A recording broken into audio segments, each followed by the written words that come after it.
Star Trek, Deep Space Nine, Gypsy World, Chapter 5.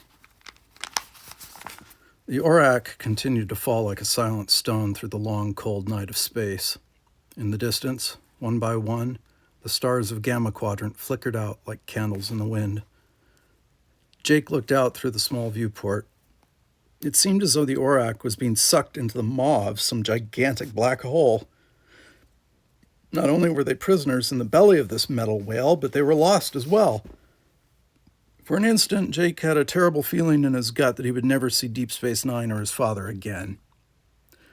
Then, as he continued to stare into the black void between galaxies, he began to see it. A tiny point of light. Slowly, as he watched for what might have been only a few minutes or more than an hour, that point grew until it became a sun, a solitary sun, like an island in a vast ocean of nothingness.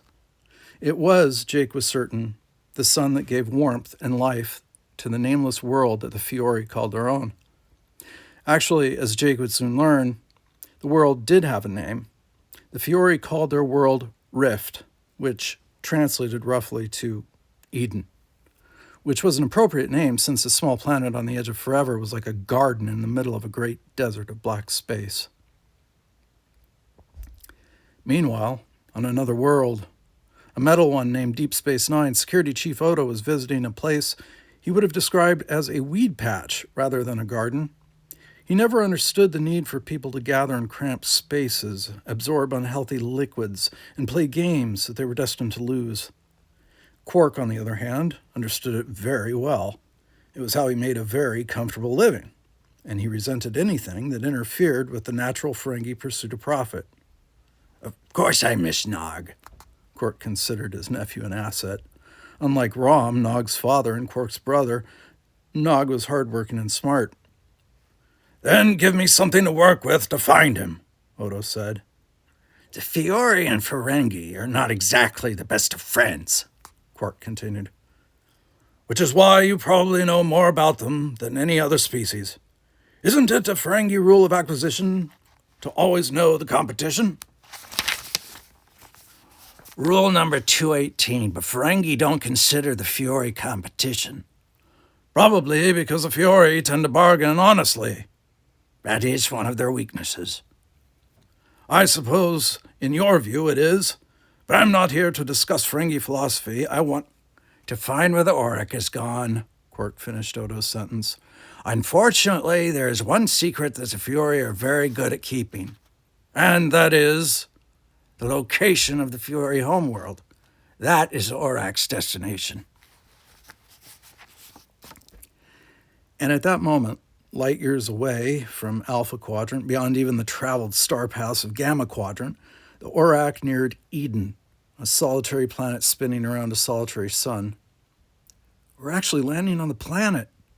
Jake was amazed that the Fiori didn't use transporters to simply beam themselves down to the surface. Landing a whole spaceship on a planet is, well, it's archaic. Archaic? Nod asked. means old-fashioned, like cooking your meals instead of programming a replicator. Nog glanced over at the crude replicator that had been their source of nourishment over the past 3 days. They probably do that too, judging from the condition of their replicators. Jake looked out through the porthole at the landscape of the world. It appeared to be morning on this side of the planet, but a heavy gray mist made it hard to see what was out there. He turned and looked at the door. Maybe they'll let us out of here now. As if on cue, Jake heard the locking mechanism whir, and slowly the door slid open. There was a long moment of expectation, and then the Fiori mate, Trax, came through the door. Last stop. This is where you get off, he said gruffly. You won't get away with this, Jake argued. My father is commander of Deep Space Nine, a Starfleet officer, and he has no idea where you are or where to start looking. Trax smiled with grim satisfaction. You're on the planet Eden, in Fiori territory. We make the rules here, not the Federation. Trax looked at Jake and stepped forward, then stopped. Where's the other one? Jake didn't know what he meant, until he looked around and saw that Nog was nowhere to be seen. Trax's smile vanished, and he raised his arm in a threatening manner. Tell me where the Ferengi is. Right behind you. Tracks turned, just as the magnetic strips holding the cargo boxes were released and a dozen heavy crates broke free and tumbled onto him. Nog, who'd been hiding on the top of another group of boxes, leaped down and yelled at Jake, "Let's get out of here!" Jake looked over at Trax lying half buried under the pile of crates. Nog grabbed Jake's arm and pulled him towards the door. "He's going to have a real headache when he wakes up, which is what we're going to have if we hang around until then." Nog hurried through the door, and Jake was right behind him. They stepped into a narrow corridor. Which way? Jake wondered. Then from one end of the corridor, he heard heavy footsteps. "Not that way." Nog spoke the obvious, and the two boys turned and ran in the opposite direction. They heard the footsteps pause, probably at the doorway of the cargo hold where they had been held prisoner. Then there was some angry yelling, and the footsteps began to run toward them. This isn't good, Jake thought. We're on an alien ship with no idea where to find the nearest exit. "Here," Nog whispered, as if he were reading Jake's thoughts. Jake saw that his Ferengi friend had pulled out a small hatch cover and was squeezing through.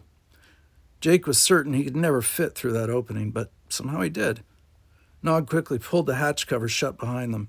Then they sat stone still and held their breath as the footsteps approached and, without pausing, passed by their hiding space. That was close, Jake whispered as he breathed again. "But now what do we do?" Nog wondered. "They'll alert the whole ship now they know we've escaped." I don't think so, Jake said. He'd been giving the matter some thought, and it seemed to him that the fact that they had been kept isolated in the cargo hold probably meant that Captain Vardic was unaware of the situation. He explained his theory to Nog. "Then we have to find a way to get to him," Nog said, again stating the obvious. Easier said than done. They're going to have all the access routes to the control deck blocked. There's no way we'll sneak past. "Not as long as we're inside the ship." Jake looked at Nog as the Ferengi finished his thought. "So we go outside." Which was, Jake thought, their only real choice. Inside the ship, they were totally lost and easy prey. But outside, they might have a chance. But how do we get outside? "Hey," Nog replied. "this is a partnership. I told you what we have to do. It's your turn to figure out how to do it." Jake thought about the problem. He had no idea the layout of the Fiore ship. Even if they could get to a computer terminal without being seen, he didn't know the proper access codes. He wondered what his father would do in this situation. No, he interrupted himself, not his father. O'Brien, he said aloud. "O'Brien? What would O'Brien do if he were in our place?" I don't understand." Nog was puzzled. This is an alien starship, but it needs to be serviced. These conduits will lead us to the outer shell of the ship, and somewhere in that outer shell there has to be an airlock or cargo doors. Nog looked down the long, dark conduit that stretched before them. "But this is a big ship. There must be miles of conduits. We could be lost in here for days." Without bothering to reply, Jake started to crawl along the conduit. He was convinced this was the only chance they had. He was also convinced that if they didn't start moving, their kidnappers would soon figure out what they had done and be after them. Nog somewhat reluctantly followed. Ferengi are not a species that enjoys crawling around in small, dark places if it can be avoided. Whenever they reached a branch, Jake would make an instant decision as to which route to take. Nog began to accept that his human friend might know what he was doing after all. Jake, on the other hand, was going on gut instinct and hoping that at least they weren't crawling around in circles. After what seemed like hours, they arrived at a cargo bay. "This is it," Jake whispered to Nog. They looked through the grill and saw that most of the cargo had already been unloaded. That was bad, since they would have very little cover.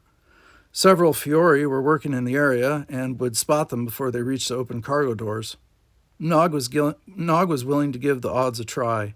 "No," Jake answered. "It's too far. They'd catch us. We need a diversion." While he was trying to figure out what that might be, it came from an unexpected source. "Break time!" Jake peered through the grill and saw Fiore entering the cargo hatch wheeling a food cart. The men paused in their work and ambled over to the cart. This was their chance, if they were fast enough. Jake tried to remove the grill, but it was stuck. "I'm going to kick it free," he told Nog after several attempts that ended in failure. The crew is at the other end of the cargo bay, so we'll only have a few seconds to get through the doors. Stop talking and start kicking, Nog replied impatiently. Jake slid back, took aim, and struck at the grill with both feet. There was a loud clang, but the grill was still in place. He heard surprised voices. He kicked again. This time the grill broke loose and clattered as it hit the floor. "What's that?" someone yelled. Jake scrambled through the opening. Nog was so close behind that he tripped over Jake's feet as he hit the deck. "Intruders! Grab them!" Jake pulled Nog to his feet, and they ran. Half a dozen burly Fiore crewmen were now racing to catch them. It was close, but Jake and Nog managed to reach the open cargo doors ahead of their pursuers and, without a thought as to what lay beyond, leaped through the opening into the wet gray mist. They landed on hard ground and rolled with the impact. Unloaded cargo crates were stacked all around the area. Quickly, Jake and Nog crawled behind one of the stacks as the men from inside the ship came out and looked around. They could hear the men arguing about which way to search. Fortunately, the morning mist was still thick enough to provide cover. Finally, they reached the perimeter of the landing area. The mist was burning off by now, and they needed to find someplace safe to hide while they figured out their next move. "Jake?" He froze. It was Vija's voice. He turned and looked up and saw her standing in front of him, silhouetted against the blood-red sun that was shining through the vanishing mist. "What are you doing here?" Before he could reply, a large dark shadow stepped in front of her and blotted out the sun. Jake squinted and recognized Captain Vardic. "That's what I'd like to know." Coffee break.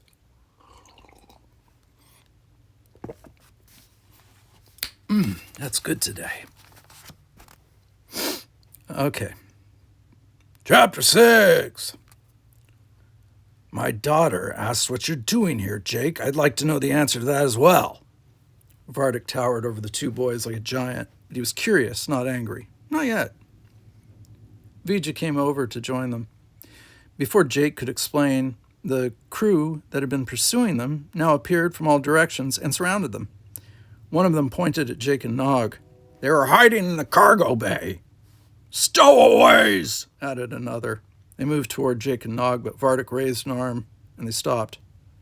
You were stowaways?" Captain Vardic asked Jake, obviously finding it difficult to believe. Not exactly," Jake replied, brushing the wet soil from his jacket. "We were—" "Kidnapped," Nog interrupted. "Kidnapped? By who?" "By us, Captain." Trax emerged from behind a stack of crates. Following him were several Fiore, including the youth Kala, who stared at Jake with obvious malice. "Why, Trax?" demanded Vardic. "These lads are citizens of the Federation. You've broken the law." "No, Captain. With all due respect, it was you who broke Fiore law when you let them go back on Deep Space Nine." Vardic turned on Trax and his comrades and seemed about to explode with pent-up anger. Then his stances softened, but his look and his voice were still hard as Klingon steel.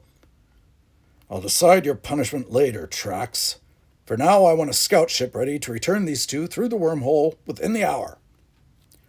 "We can't do that, Captain." Trax paused, then continued before Vardic could respond. "You no longer have the authority to order us." Jake leaned over to Vija. "What's he talking about? Your father is captain. He's in command." "That's true in space," Vija said. "But when you stepped onto the planet's surface, the captain is no longer the supreme authority that he is on the ship." "They wanted us to escape," Nog realized. "It's a kind of trick a Ferengi would play." Frightened as he was, there was a hint of admiration in his voice. Trax walked over to Jake and Nog.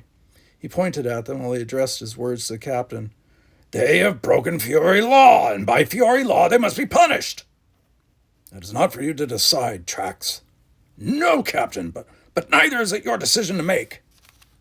Trax looked beyond the captain into the faces of the Fiore, who had gathered to see what all the commotion was about. "I demand trial by council." Captain Vardic looked at Trax and his fellows for a long moment, then the hardness in his face vanished into resignation.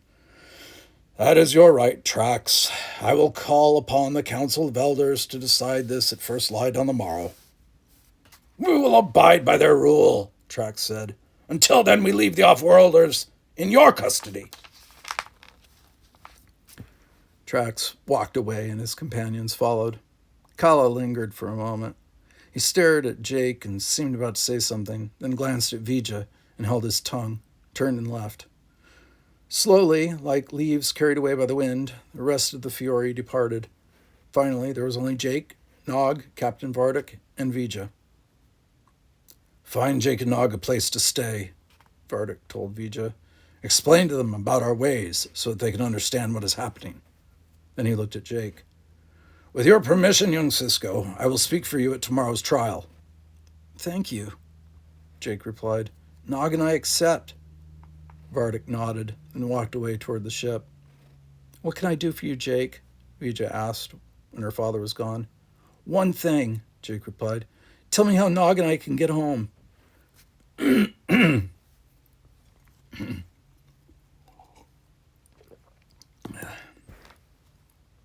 Halfway across the galaxy, sitting alone in his darkened quarters, Benjamin Sisko was having a similar thought. So lost in his thoughts was he that the door buzzed 3 times before he heard it. Enter! The door slid open, and Jadzia Dax, the Trill science officer who had been Sisko's good friend through 2 human hosts, came inside. She looked over at the table and the untouched evening meal. You need to eat something. I wasn't hungry. Yes, you were, or you wouldn't have ordered from the replicator.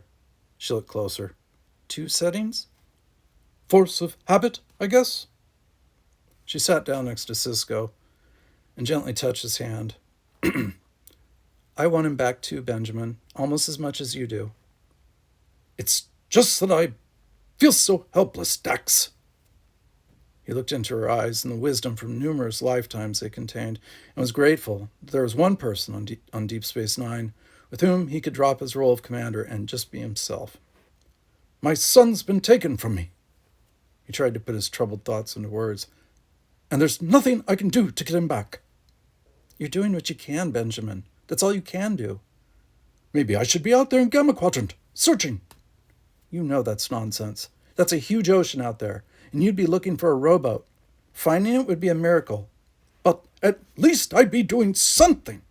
More than putting out diplomatic inquiries. I'm tossing bottles into the sea and hoping they make it to the opposite shore. Perhaps they will. And remember that there's someone out there who's doing what you would do, because that's how you've taught him. She looked at him with quiet reassurance as she added, Trust Jake to find a way home again. It was sunset on the planet Eden. Jake sat with Vija and Nog on a small bluff that overlooked the sprawling village. Eden was a desert world, and the twilight air was cool and sweet as the native cactus flowers released their fragrance. It was, Jake thought, quite a beautiful world, and reminded him of the high country of New Mexico on Earth where his father had once taken him camping. Below them, the rambling village of sandstone huts appeared almost medieval. The houses clustered along an ambling river that cut a wide green swath through the red-brown earth. Like the planet, the village was an oasis in the midst of a harsh landscape. This is where you grew up? Jake asked Vija. No, I was born on the Aurak. That is my world. Eden is only the place where the Fiori gather. The ship is my home. For the Fiori, our ships are our only real home. But someone lives here, Nog said. Vija smiled. The elders, and those who are assigned to work here. Jake looked out at the spaceport that spread across a dry lake beyond the village. Besides the Aurak, there were 5 other starships reflecting the light of the amber sky. How many Fiori are there? I don't know if even great-grandmother knows the answer to that. We are the Fiori. Our families are scattered across the starways, like grains carried by the star streams. Nog pointed at the starships docked into landing grids on the planet's surface, a sight he was unaccustomed to seeing. Don't you have transporters on your ships? Vija laughed. Of course we do. But this is Eden. Here we use the old ways, even when it comes to unloading cargo. It may not be as efficient, but it is our tradition. And what does your tradition say will happen to us? Jake asked. For a moment, Vija was silent. Once, a very long time ago, there was another planet that was also called Eden. It too was the home of the Fiori. But an outsider discovered the secret location of that Eden. A great space armada came and demanded the treasure that was rumored to be hidden there. But there was no treasure. What happened? They took out their anger on Eden for denying them what we did not have. Every building on the planet was destroyed. Those of the families that were not murdered were sold into slavery. Vija lowered her head. The incident she spoke of had happened long before she was born, long before any Fiori now living had been born. It was only a distant memory, but it clearly still burned bright in the consciousness of every Fiori. Less than 100 of our ships escaped. In the centuries since, we have rebuilt the fleet. Vija looked at Jake, her eyes cold as Rioran ice. But the Fiori have never forgotten. We have vowed that no one who is not of the family can ever be in a position to reveal the secret of this Eden. Does that mean what I think it does? Asked Nog. It means that under Fiori law, neither of you can ever leave Eden.